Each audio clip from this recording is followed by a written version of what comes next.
What's up, my guys? Welcome to another show, NBA Talk with Jay Money and the Shark. Man, we here. It's another day, 3 games today. Always trying to cash every day, no matter what. You dig what I'm saying? Didn't always work out that way though. Only making solid plays. We live with we only making plays that we live with. You dig what I'm saying? What's up with you, Shark? Everything cool with you? Yeah, absolutely. Thirsty Thursday. It is October 21st, 2021. Welcome to the show, guys. Obviously, touching on yesterday very, very briefly. We're not going to go into immense detail. Of course, there were 10-plus games on the card yesterday. You guys heard our leans. Our leans were pretty efficient. Our official plays were not. And we're not having any regret point on that. We bet over 300 sides per year, and that's on a low side. Some in-game sides occasionally for us as well. 3 plays really do not define a lot. Of course, we do realize on a public channel, we are held accountable to our results, and we take responsibility for that. So anybody that lost our wages yesterday, we apologize to you, but we will be doing much, much better. Day one of the season is open season for the unknown. And obviously, you look at some of these matchups, some of the spots I lost yesterday. I lost a really gross one with the Pistons. I mean, that was just pure variance down the stretch. But then 2 blowout losses on really short figures for teams who we really don't know who they are. Of course, we don't know who the San Antonio Spurs are at all this year. And we don't really know who the Magic are this year. So no regrets. If we lived in regret, we would stop doing what we're good at and we would never live our life. We stay the course of action and we are ready to dominate. 3 plays on the card today. J Money is money for a reason. Where do you want to begin here? I'm still pissed, man. It happens. I had the Raptors. I got smacked up. It happens, guys. I like the spot. I got smoked, man. It is what it is, man. But like you say, it's plenty more days left to get it back to, you know what I'm saying, to gain some positive units. And it starts today. You dig what I'm saying? Let's get to it, man. First game of the day. I must tell you, I know a lot of people, there was an unpopular pick with the Pistons. That was the clear right side. I mean, I can't stand it when they covered the whole game. And then, so, hey, people that bet the Bulls, it was easy. Hey, nice cash. But it was it was pretty lucky. I must say, I mean, I've been on the right side, wrong side of those. Some lucky shit, man. But, hey, you guys cashed it. They killed the book. So, hey, it is what it is. Let's go to the first game today, man. Only 3 games today. I'm trying to get my guy Wham on here. I don't know. He might not make it. But 3 games today. We're going to try and get to it. First game up, we got the Mavs versus the Hawks here, bro. Mavs opened up at 2.5-point underdogs now. This total sitting at 224, 225 and a half, pretty much between 224 and a half, 225. What you liking today, my guy? What is that, a buy hat? It is a buy hat. We're going to State Farm Arena. We're going to the home locker room, and we're taking Atlanta Hawks minus 2.5. Multiple reasons here. Of course, yesterday I went through the same line scaling model. For those of you who just started following, trust me, this is a highly effective model over 5 to 7 years of NBA capping. Just because it went awry in some out-of-conference matchups yesterday means nothing. So we go straight back to the source. We go back to what happened last year. There were 2 matchups. Atlanta lost both of these matchups. So you're getting a double revenge game. And you look at the line functionality. Early on in the season, Dallas came into Atlanta and actually laid 2 points. At that point in the season, Dallas was on an L6. You guys remember last year, Dallas was very inconsistent throughout the campaign, as were a lot of teams. There were a lot of clustered wins and loss streaks last year for a lot of teams. Anyway, Dallas came in there at a -2 and did cover. So the line told a story. A team on an L6 comes in to Atlanta and lays points to a team who had a better record at the time. This is where you can trust the line. They came home. It should have come up to 5, 5.5. It's stuck at 4. And we had Atlanta there because we said this is short. So now you come back here and you look at the line from a -4.5, 5 at home to a -2.5 on the other side. That's a 6.5 gap. And versus the home game last year, which was Dallas -2, flipping 4.5 points against that. This is showing massive line strength to Atlanta. And again, the line functionality does matter between these 2 teams. Take it one step further. If we want to really go into the psychology of the matchup, last night, obviously, I got absolutely blasted. But go back to 2 nights ago and why I had the Warriors. I'm trying to figure out teams that are going to show up early season. And I like fading teams with new head coaches. I think fading Dallas with a new head coach, obviously Jason Kidd coming in here, is a great point of reference. And you also look at what Atlanta did in the playoffs last year. I don't think this is a letdown spot coming into early season for Atlanta. We see this a lot of times. But I always go back to the Warriors before the Durant years. The Warriors had shown signs. Jay, you remember this. in the playoffs 1 year. And then the next year they came out and all of a sudden were the best team in the regular season, just out of nowhere. They showed some life in the playoffs 1 year, and the very next year they won the title, and they came out and they were the best team in the regular season, right? I think that Atlanta's really about to turn up here. I think they got a taste of greatness. They got a taste of the playoffs. These guys are dogs. This is a deep roster. They are well coached now, and I think the line connects with all of it. Double revenge game, and I think Atlanta cleans up this spread by at least 6 to 8 points tonight. -2.5 first official. J Money. My guy, I'm finna add my guy Wham in here, man. What's up, man? I know you've been waiting back there. What's up with you, bro? Yeah. I'm chilling, man. Just trying to soak up all the game, man. It's good to be here, getting the front seats of this greatness, bro. Just trying to get around this, bro. You already know. I got to tweet out right now. We live. We got my guy Wham on the show too, man. Oh, but Wham, what you think about?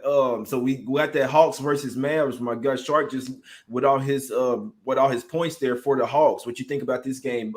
Hawks laying 2.5 first game of the season. Yeah, that's kind of where I was leaning as well. It's kind of tricky though, just like you said, it is the new coach situation. So you kind of could fade the new coach. A lot of these new coaches, I think they lost yesterday, if I'm not mistaken.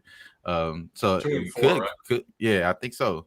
But at this point, though, I kind of would agree with you. I think the deeper team is Atlanta, of course. I do like the pickup of Reggie Bullock, though, for Dallas, though. So they do have a guy that I think that's going to play a lot better than Josh Richardson did for him last year.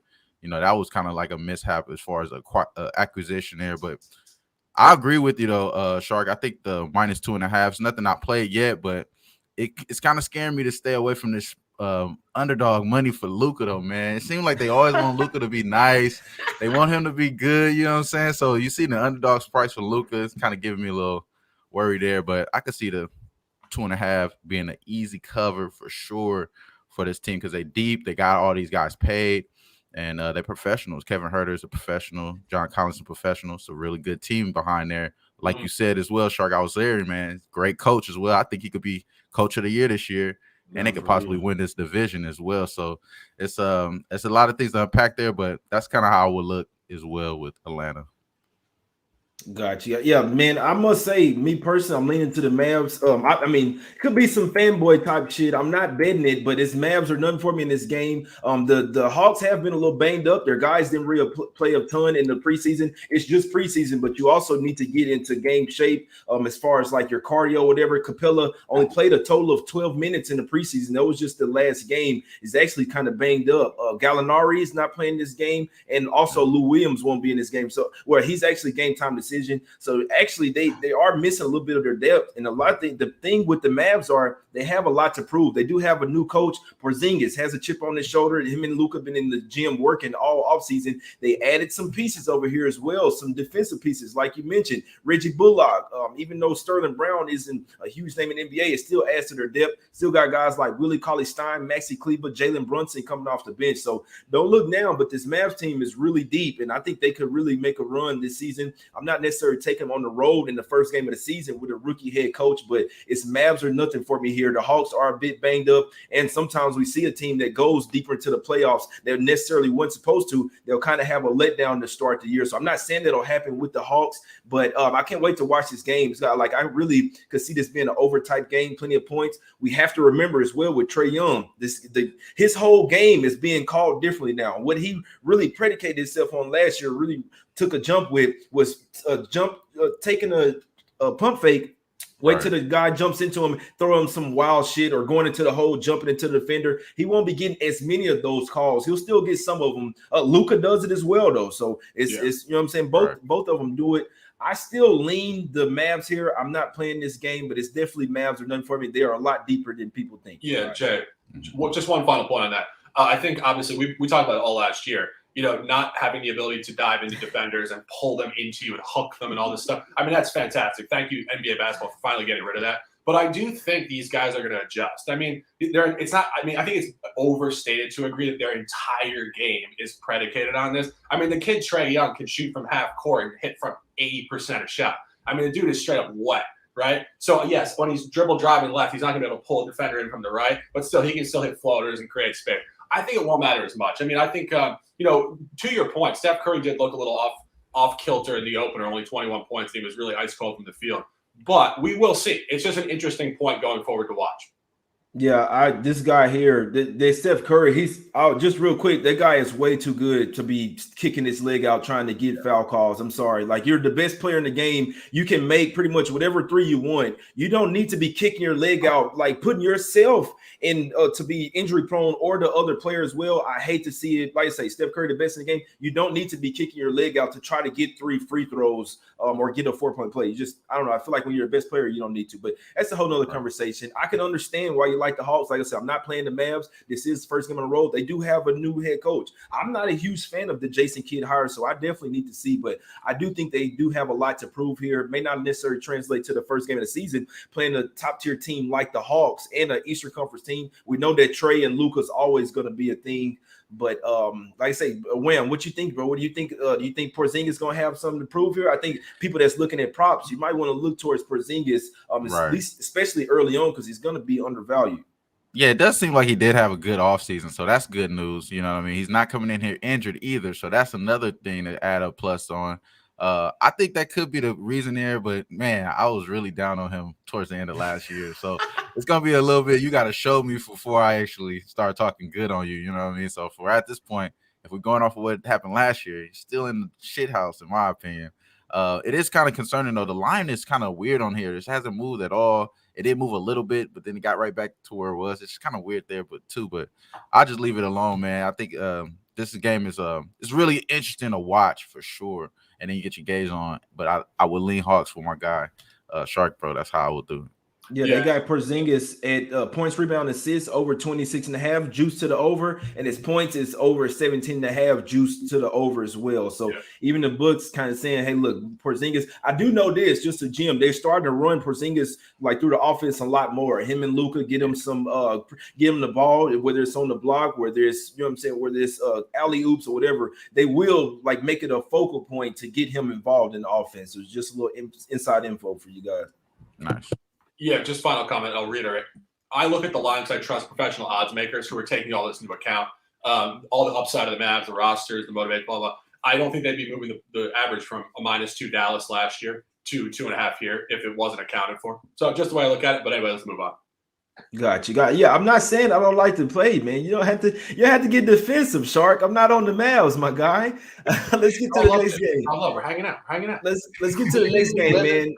We had the Milwaukee Bucks versus the Miami Heat, my guys. Just right before the show, Drew Holiday got ruled out. I did a show last night. I told you guys, hey, I'm leaning Heat and the under. I'll tell you that right now. I guess I have to play the Heat. Even with Drew Holiday in there, I was liking the Heat in this spot. Obviously, the Bucks have a game under their belt. Now they are going on a roll where guys like Middleton isn't necessarily the same on the road. Drew Holiday is one of their dogs that's going to play a dog every single night. But he's not in this game. They need him, in my opinion. Now, for the Heat, they got a new lineup over there. No new coach, but some new pieces they're integrating. PJ Tucker from the Heat, he's still mad at the Bucks. Like, why y'all didn't keep me? We just won a championship. He's still kind of salty, and he says that he'd be lying if he didn't want to win this game. Take it back to that Monte Morris quote last night where he's saying they had that spot circle. They wait on the game. You see the Nuggets win the game outright. I think that the Heat come to play here. They're one of the best defensive teams in the league. I wouldn't be surprised if they hold the Bucks under 105, 110 points tonight. These guys really have some dogs on defense, Shark. What you think about this one, my guy? Yeah, I wouldn't disagree. I mean, you go back to the point you said just before. I mean, this is the same thing that happened to Denver. They got swept by the Bucks last year, pretty authoritatively, too. I mean, that was not even close. Outside of game one, obviously 109, 107 in overtime, but then Milwaukee just turned it up. And I think we were a little confused on that series. I remember going back and we thought Miami would show up in their home stadium. They came out and they were horrible. So they do have a lot of motivation here. They were not particularly good throughout the entire campaign last year against Milwaukee. Last game of or 2 games at the end of the regular season, they got blown out by them. And the home opener last year, they got obliterated by Milwaukee. I believe 144-97. Just a blowout. Milwaukee, in my opinion, if they want to, can demolish Miami. Milwaukee last year showcased the ability to turn it up any quarter they want and blow them out by 20 points plus. That's how most of the games went for Milwaukee. They coasted 3 quarters, and 1 quarter was just an absolute blowout. I don't disagree with the now quintuple revenge element. They have lost 5 in a row And, of course, the new roster. Interesting group, Kyle Lowry coming up here. It should be interesting to see how that pans out. Nothing official from me, but I couldn't talk you off it. Wham? Yeah, Wham. I can tell you this: the Bucks will always want to smash the Heat from them putting them out in the bubble. That's why they came out and smacked them last year. That's why they swept them and even give a single game to them. They're like, no, we're on a different tier now. We got a big three. We're better than you now, and the Heat were no match. This year may be a little bit of different, like the Heat. I mean, because when we know the Heat have the blueprint to beat Giannis, it didn't matter. They were so loaded last year. It didn't matter. They're missing a bunch of their guys right now. Wham, what you think on this one? Wham, you're on mute. My fault, bro. My fault. I was supposed to check. I see them missing a lot of guys, like you said, man. With Drew Holiday out, that's tough, bro. That's a tough piece out. You know, he plays a lot of good defense there. It's kind of hard to talk off a home opener as a home dog as well. You know what I mean? You're thinking about it that way, just the symbolic in that, having your fans there. I think that these guys are going to play good defense this year, but I'm not really that high on the Heat, though, to be honest with you. If the shot's not falling, in my opinion, I think they're going to be bad. The shots got to be falling pretty much. You know, Tyler Hero actually has a good offseason. It looked like my guy, Ian Cameron, bro, he talking real up on Tyler Hero. He thinks he's going to be 6 man of the year. Hey, he's going to be that type of guy. So I think this is the great spot for the Heat. Like you said, money dog, underdog, circle spot, just like that. Just like the Denver game as well, like you said yesterday. Nuggets. So yeah, man, looks like that spot to me. I would think that's the play as well. You guys are on some sharp shit. That's what I say. I'm just sitting back, soaking up the game, writing my notes down. And yeah, this sounds like that's the play for me too. You feel me? My guy, Wham, man, one of the realest in the game. I've been trying to get you. I know your work schedule a little crazy, but I've been trying to get you on the show, man. You come on anytime you want. I'm going with the Heat, man. I said I liked it last night. This is even with a full squad for the Bucks, even though they really turned up in the ring night. You look at it psychologically, like not everyone's going to have a letdown. Even Sharp said, hey, the Bucks, if there was any team prone to that letdown, they came and balled out. Like it's actually a celebration on ring night as well, even though some teams emotionally are just not strong enough to fight through that and come out with a win. The Bucks were. Now they're missing one of their guys, and they're still missing the other guys they were missing. Bobby Portis, Sammy Ojeleye, Rodney Hood, still no DiVincenzo. At that with Drew Holiday, this isn't the Nets. This is a team that in the Heat that will play hard every single play. You're not beating them to loose balls. I mean, it may be a few, but they're going to come out here. They got some dogs, and you got that element of PJ Tucker. Obviously, he just won the championship with the Bucks. He still goes on record saying, "Look, I'm pissed. I wish they would have brought me back. We had some building there. We had some dogs. He had to go and sign with Miami because the Bucks didn't re-sign him. He's still pissed. He knows how to guard Giannis. They got some dogs over there. Bam Adebayo, Jimmy Butler, Duncan Robinson, Kyle Lowry. Another Jim Wham that you mentioned. Tyler Hero is back, guys. He said, look, I'm leaving the girl alone for this offseason. Past offseason, he was with his girl the whole time. He said, you know what? I'm going to have to leave you at the house today, babe. I got to go work out. Then I'll holler at you when I get to the house. Tyler Hero is back. He got a chip on his shoulder. It's another guy. So listen to Ian Cameron, Wham. He knows that Hero is coming That's my guy. Off the bench, bro. So I must say, like, no real starter coming off the bench. You got Dwayne Dedman, and even he is a little banged up, but you got dogs like Markieff Morris. They got some dogs over there, man. I'm rolling with Miami here. I'm rolling with the Heat. I already liked it. Drew Holiday out just makes it even better, in my opinion. And I still think that even though missing Holiday, I still think that this one goes under the total just because I see it being like a dog fight, rock fight type of game. Just see the Heat going to be one of the best defensive teams in the league, guys. Yeah, just one final comment. When I was looking at the roster, because of course I didn't watch the preseason too closely, so I've been re-educating myself on who's on what team, and even the coaching carousel was outrageous in the offseason. But looking at this roster, of course, I saw Kyle Lowry, I saw Dragic was moved and the whole thing. But when I saw Markieff Morris on that roster, I was like, you talk about dogs. I mean, the Morris brothers are street basketball. They are 1980s. They're 1990s. They want to get down and dirty. I love their game. I mean, I absolutely love their game coming out of Kansas. But they've turned into great pros. They are championship players, period. I'm going with the Heat. I like the matchups. The Bucks already have a game on them, so in theory, like they should be in more game shape. But still, guys, I'm rolling with the home team here. I know in theory, lately the Bucks have owned them. I don't necessarily think they have the firepower. You really start to get to looking at the Bucks bench at some point. They'll start to add some pieces there. Well, I mean, they got a lot of pieces out right now, so I can't really say because they'll be having Portis, Hood coming off the bench, DiVincenzo when he gets better. But right now, it's pretty thin in my opinion, guys. I'm going with the Heat here, official +1.5. I'll take this spot 100 times out of 100. And I told you guys last night, even at +2.5, +3. I think it's the play, man. I can't even believe that they're still underdogs, to be honest with you. But hey, the Bucks are top tier. They don't have their big three tonight. I'm rolling with the Heat. Heavy lean to the under. I still like that under 224, in my opinion. Bucks team total under could be a look as well, my guys. I like the Heat to muck this game up, make it some ugly shit. Let's get to the next game, man. Last game of the day, we got the Clippers versus the Warriors. I need a haircut. I must say, I don't know if I'm going to go official with just yet, but I need a haircut. I'm going to get a haircut today. Shark knows, even if I like the Warriors, I couldn't bet them on this same. I can't bet against the Clippers when I go get a haircut. I actually like the Clippers. I might add something to them. The Warriors, it's up to 4 at some places, basically 3.5. It's Clippers or nothing for me here. Wham, I'm going to go to you first. What you think with this one, my guy? This is the California showdown. Come on, bro. I feel like this is a Clippers spot if it ain't seen one yet, bro. I'm not really that low on the Clippers as much as people are, though. I'm not that low on the Clippers. I'm just gonna check my shit, make sure it was not off mute or anything.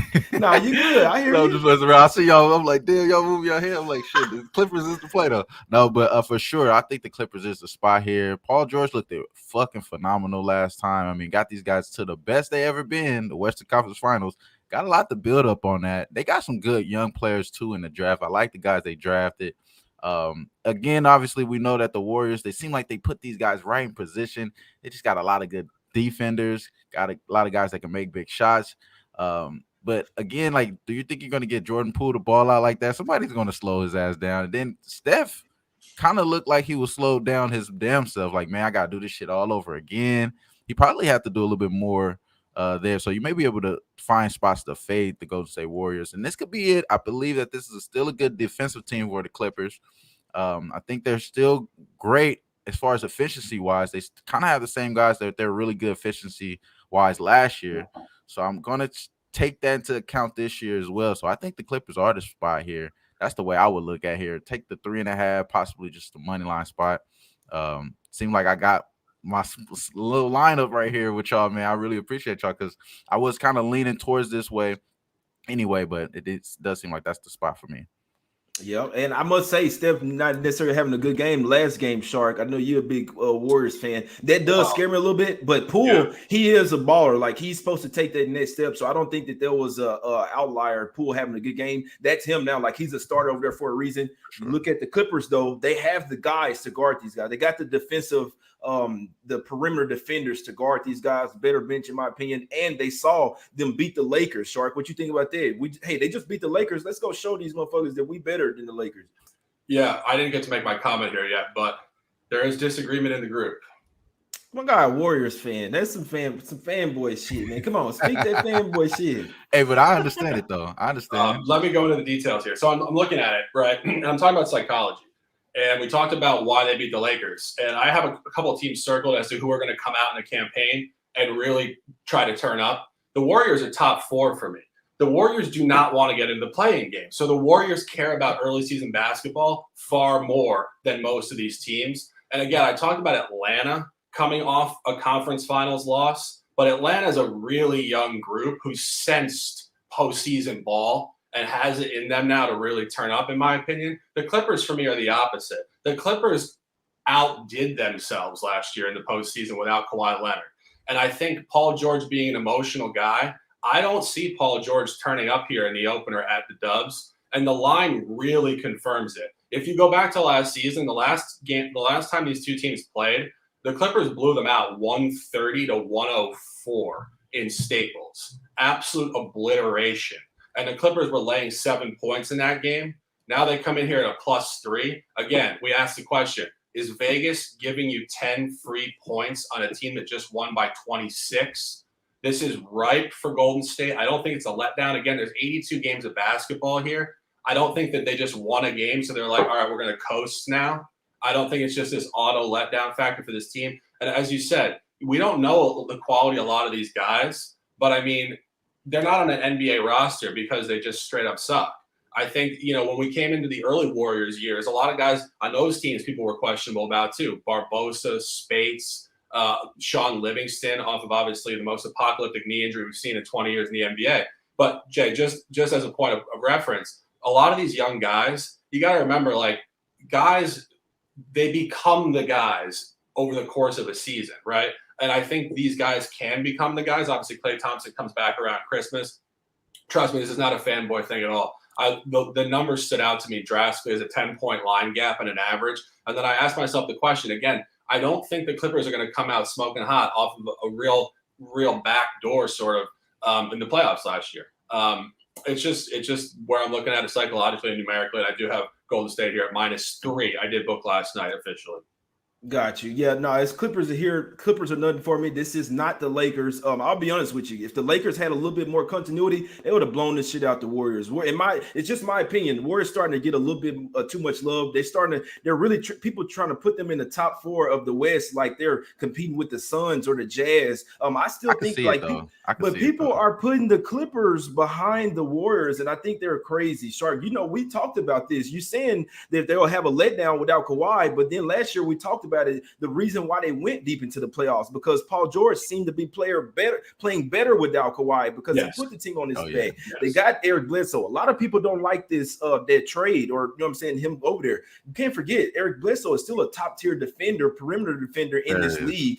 He can get hot as well offensively. It's just not his game. You got Reggie Jackson coming back as well. He got a contract. The guy's really starting to ball over here. Morris, brother. You got Zubac. I just feel like if we look at the Lakers, I'm watching that game. I see the Lakers take off on them, like they really got up to 8 or 10 points. They just didn't have it down the stretch, and like it's almost like they ran out of gas. So when I'm watching it, I'm like, bro, if the Clippers right now they're better put together than the Lakers.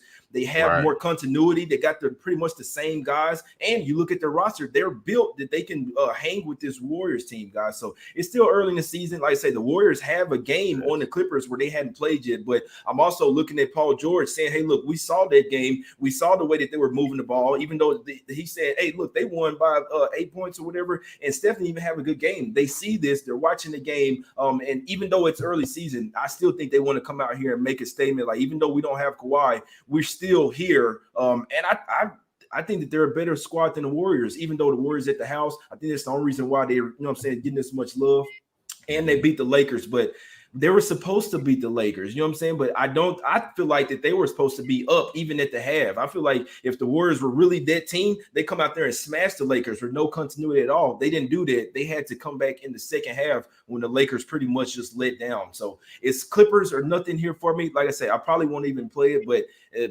don't know. We cashed that Heat play, man. I might put some on the Clippers here. I like them plus the points. I see the Clippers win this game outright, my guy. Wham. What you think? Yeah, I think you hit the hammer on the nail right there, or whatever I meant to say there with that phrase there. Yeah, exactly. Exactly that part. But the Clippers, man, they're a little bit more oiled, like you said, rather than the Lakers. That's trying to get a guy coming in to stop turning over the ball when they themselves were 27th in turnovers last year. So it's kind of wild as hell to see what the Lakers doing.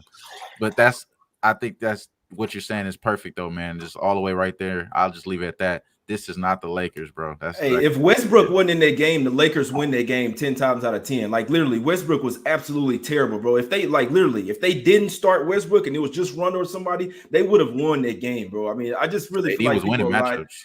I know the Warriors got the same continuity, and I'll be honest with you, Steph had a bad game. I could see him going off in this particular game, but like you say, do we get that same output from Poole? Wiggins has seemed like, hey, maybe the vaccine's starting to mess with his head or something. But Draymond, he's not the best. Draymond isn't that guy from years past. He still has some tread left on the tires. He's still a dog, like a player type coach. But as far as him being the best defender on the squad, it's not there anymore. They got a pretty good bench. I like Otto Porter Jr. 1T coming off the bench. I don't think guys like Damian Lee should not be getting minutes in this league, in my opinion. That's just me. Bielitsa isn't a bad player. They got some guys, but like I say, Clippers are nothing for me here, Shark. Hey, I respect your decision. I know the Warriors, your team, but don't be surprised the Clippers win this game outright, my guys. Yeah, I mean, again, zooming out, it's the second day of the season. We got the opener for the Clippers. So, the chat, we appreciate the hell out of you guys. 200 plus people watching. That's amazing. It's powerful stuff. Just keep in mind, the regular season does not end until mid-April. And oftentimes we hit our analytical stride in December, January, February, and March. The thing people really need to keep in mind here is the length of the NBA season is gigantic, and there are massive ebbs and flows of how trends and teams play. So we're learning as we go, one unit only. We bet a lot less than you guys think versus our bankroll. So keep that in mind. Always bet one unit versus 50, please, so there's no emotion, you're not going nuts in your life, and no game becomes bigger than it should be. Exactly. Wham. Any Well words, my guys? Well said. Exactly what well Shark said, bro. This is early in the season. Don't bet it all on one horse. Just slow down, man. We got a long 82 games, 82 games, bro. Exactly. It's definitely a long season. We got even more than that. We got playoffs as well. You dig what I'm saying? Yeah. So, but Wham, you going with anything? Any closing words before we get out here? No, I'll just go ahead and give you guys just definitely y'all flowers, man. Y'all do a great job here. I appreciate you guys for having me on for sure. Shark, my guy, I really appreciate you, bro. Slide on my show. I appreciate J Money always sliding through. I appreciate both of y'all, man. So it's only right that I'm here, and I'm definitely gonna be back. It's only right, bro. And for sure, I think I'm telling my guy Shark with the Hawks, and it does. I do feel like the Mavs should be able to do it, but I think the Hawks is in a good spot, and I am gonna take my guy as well. We riding around with that. I forgot what the other one right there, bro. I just lost track of this. Yeah, Miami, bro. The other home dog, bro. Of course, we gonna rock right that way. So yeah, I rocking out with those, bro. Those probably be official. I'll be on the Pub Hope show. Appreciate y'all, man. Y'all already know. Appreciate you, man. Guys, Shark, what you closing out? What you like? What we going with official? Well, thanks for coming out, Wayne. You're the man. Your vibe is impeccable. Really, it's awesome stuff to deal with. I say deal with. It's a stupid way of phrasing it, but to hang out with. I'd love to come out with beer with you and shoot the shit. You're an amazing human being.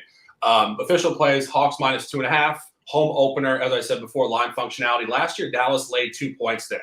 So when Dallas lays 2 points and beats you in your home stadium, they come back in there as a dog. I think it's a new coach, environmental shift. And again, I made the comment, certain teams come off of playoff runs differently. I think the Hawks come out here jacked up, whereas I think the Clippers come out a little lackluster. Segue into the second point, Golden State minus 3. I booked it last night for myself. It is 3.5 now. I think the Dubs are just trying to really come out here with a good record in the early season to not play in the playing game in the end of the season. And, take it totally outside of the box. I'm a Yankee fan. The Yankees coasted the regular season this year, and they had to play in the fucking wild card game. Look where that got them. Teams are aware of when the regular season matters. Certain teams do care more. I think the Warriors are going to be a bye team here for the first 2 months of the season. I'm riding it, but I'm also riding it for the layered analysis that I showcased before. Jay? Got you. Hey, I couldn't talk you off, man. Like I say, lean Clippers for me is Clippers are nothing for me. I am going to get a haircut today. I'm also might fire up too, man. What we do? I might put some on the grill. We might put some bucks on the grill. I'm hopping on them Heat, man. Plus 1.5. I told you guys last night I liked it. It was at 2.5 then. Even now, plus 1.5 money line. I like the Heat today. Heavy lean to that under as well, my guys. I do think this will be a defensive, sticky type of game. And even the Heat, this is their first game of the season, so could be offensively rusty. So I'll probably end up playing both of those. The Bucks, the Bucks Heat under 224 and the Heat. But right now I'm gonna go with official Heat plus 1.5. See where this total goes. Somebody saying Brook Lopez that I hadn't seen. That would hurt. That would probably hurt the under, in my opinion. That would probably hurt the under. They will get smashed. They don't have their starting center, their starting point guard. I'll have to look up that. We're doing a show right now. If Lopez is out, that makes me like even more. But I'm on the Heat. Now. I'm on the Heat plus 1.5. They got him ruled out just now. Just got it out about Fenner. He didn't even have an injury. Back injury. I don't care. I'm on the Heat. That's even less depth for him. I still think the under could hit. Because Lopez didn't he's shooting threes anyway. I still think the under could hit, but I'm going with the Heat regardless. Win or lose, I'm right with my spots. Heavy lean to the Clippers as well. I did lean Mavs. I'm staying off of it. I mean, my guy has really good points there. And first game of the season for Jason Kidd. Want to see what comes up. But last night, the video I told y'all, Heat and under, Clippers and Mavs were my leans, but I'm going with Heat official heavy lean to the under that game, heavy lean to Clippers as well, man. I appreciate everybody for tuning in. Appreciate my guys coming on with me at Shark and Sports on Twitter, at TryWham as well, man. Everybody in the chat, if y'all can share the show on your guys' social media, hit the like button, subscribe. We're gonna be doing shows all day, all year. We're just trying to cash some tickets. You see what I'm saying? That's what it's all about. It's us against the bookies. I'm just trying to get some money, my guys. So appreciate everybody for tuning in. We out. We back tomorrow, every single day. Free picks. We out, my guys.